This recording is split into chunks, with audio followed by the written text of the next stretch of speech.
What is going on, you guys? Welcome back to the channel. As you can probably tell, this is currently a 2 Miata household again for a short period of time.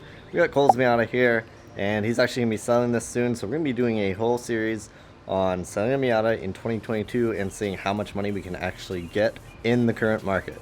But before we do that, there's a couple things we need to do to this car to get it ready to sell, and we're also going to be covering that. So today, we're going to do a few maintenance items. We've got a CV axle as well as a valve cover gasket. So we're going to go ahead and get into this and get started.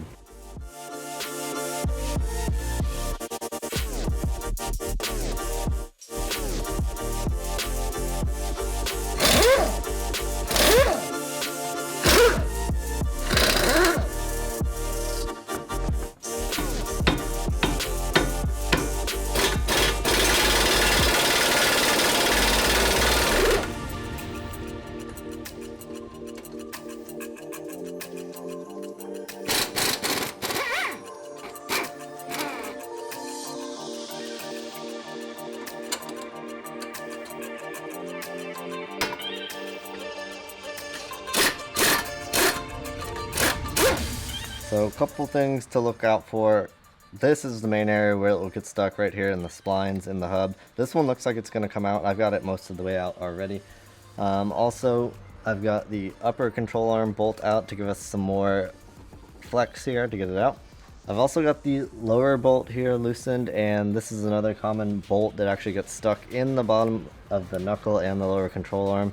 Looks like this one is stuck. I don't know if we're going to have to take it all the way out yet, but if we do, we're going to have to break that free. So right now, all I really need to do is get the axle out of the diff portion. So we're going to take a big pry bar and try and break that free.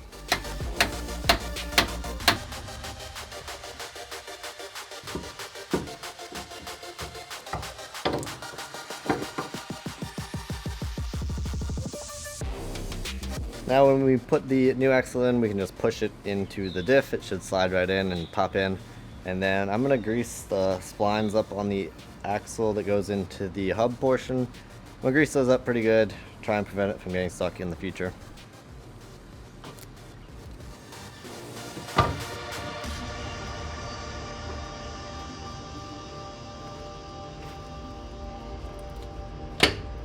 There we go.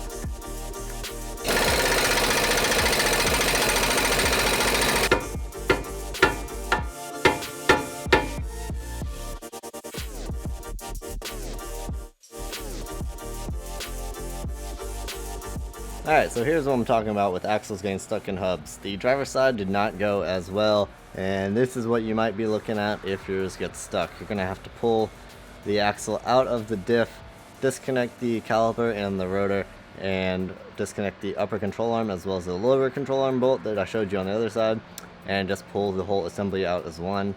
Now we just got to figure out a way to get this axle out of this knuckle assembly. And our problem on this was actually a little bit different. We couldn't even get the nut to come undone, the axle nut that's on the hub right here.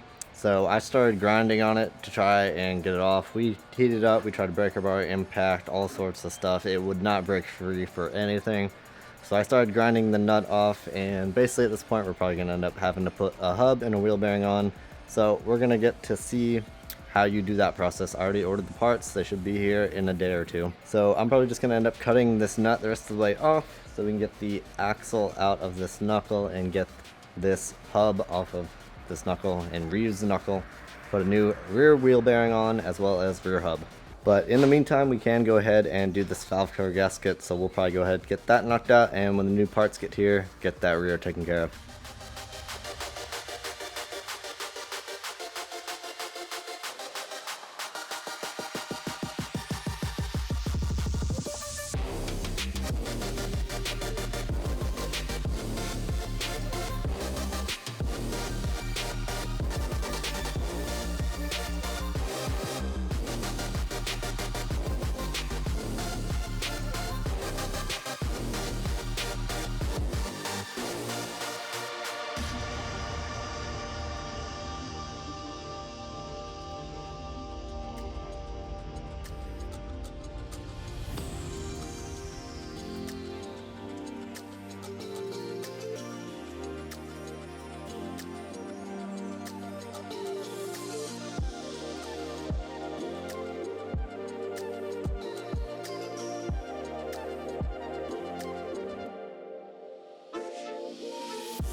Alright, so I was finally able to get the axle separated from the rest of the hub assembly.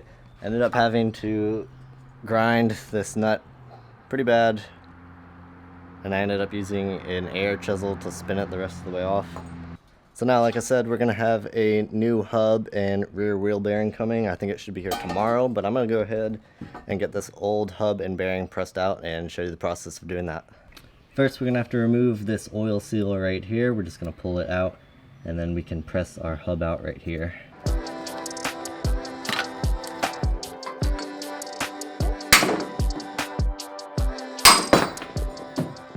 Alright, now we have hub separated from bearing.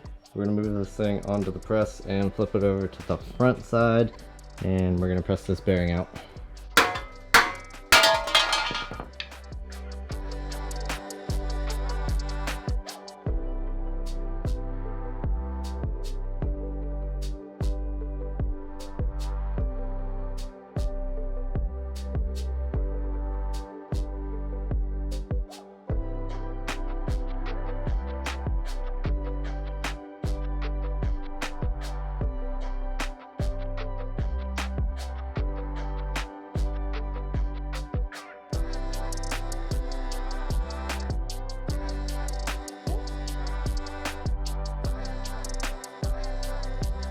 Alright, so we got a new bearing pressed in. Pretty straightforward as long as you have a press like this. I probably wouldn't attempt to do this without a tool like this. There's really not a good way to do it. You're going to risk damaging your new bearings if you don't. Plus it's going to be a lot harder if you just try and like hammer it in or something like that. So I definitely recommend just using a press, finding someone that has a press, have a shop do it for you, or getting a press like this from Harbor Freight. That's what we did. It wasn't too expensive, and it's been super useful for bearings, bushings, all sorts of stuff like that. So now we're gonna replace our snap ring. It's gonna go on the top side. You'll feel there's a little groove here for it to sit in. This is just gonna keep the bearing in there. Then we can press our dust shield back on, and then the hub back on from the front. And then on the back side here, there's gonna be an oil seal that goes right in here. We don't have that part yet. I didn't realize that it wasn't going to come with all this stuff, so I ordered one of those, so we should have it in a couple of days. But that's going to go on the back side here, so we should be able to access that after we put all this stuff back on.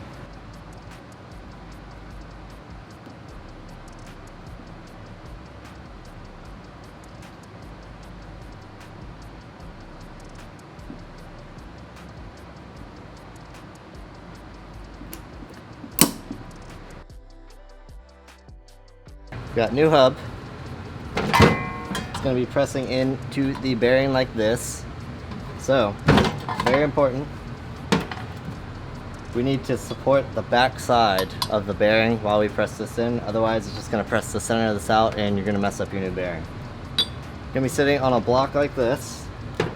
This is going to be on top like this, and then we're going to press this into the top like this.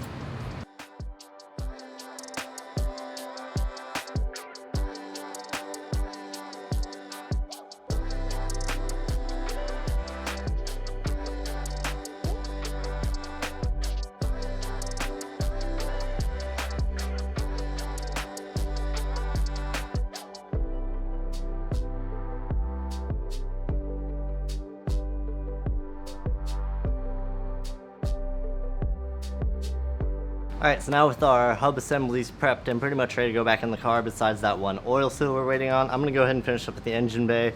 Last thing we gotta do is just a little tune-up. We've got some NGK spark plugs as well as spark plug wires.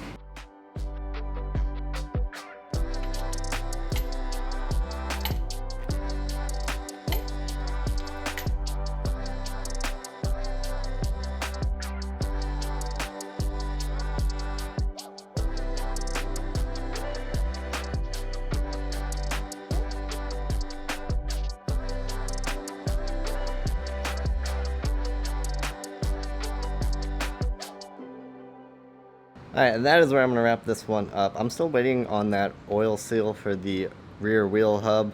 So once we get that in, it's as simple as installing that, putting the whole assembly back on the car, putting the new axle in, putting it all back together just like we did on the other side. So after that, we'll pretty much be all wrapped up. This thing will be ready to go and drive. We're all wrapped up in the engine bay. We also, the other day, took the time to go ahead and detail this engine bay. We cleaned it up a good bit. It's looking a lot better.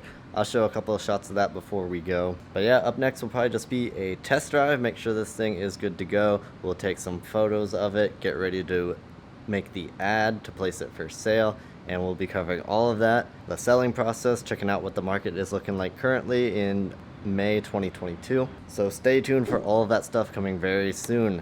As always, thank you so much for watching. Have an awesome week, and we will see you in the next one.